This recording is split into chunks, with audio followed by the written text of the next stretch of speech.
name's Kate. Can you hear me if I talk about this loud? Is that all right? Show of hands. Can people in the back hear Kate? I'll talk a little louder. Let's do it like this. I have a microphone. It's okay. I hate those. I wanted to, come please. I wanted to speak a little bit about mourning and connection.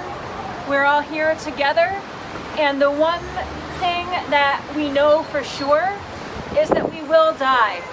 That's the only thing we know for sure about our future and how it will go. And that is something that can bring us together and unite all of us.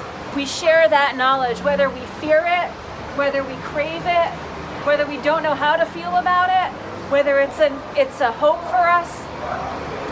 All of that is something that we share, that knowledge that our lives will end, and that we have the choice before then to do something with them. So that's one thing about death.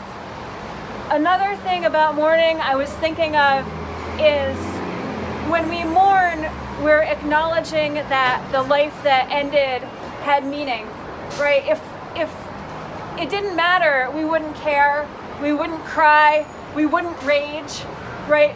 It wouldn't matter to us that someone was gone, but because we care that they were gone, we know that it mattered that they were here.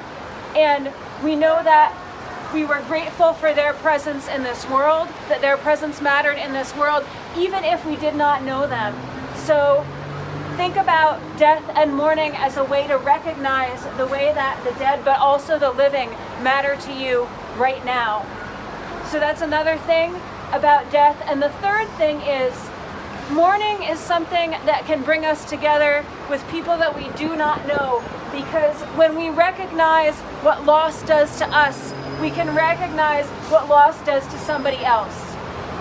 And if we haven't suffered, we can still imagine how it would be to suffer by seeing the face of someone who has suffered a loss, who has suffered an injustice, who has had someone they love taken from them by violence, by neglect, by all the cruelties of the world. And we can say, I'm going to stand with you, even though your loss is not mine, your loss is mine. Thank you. Thank you.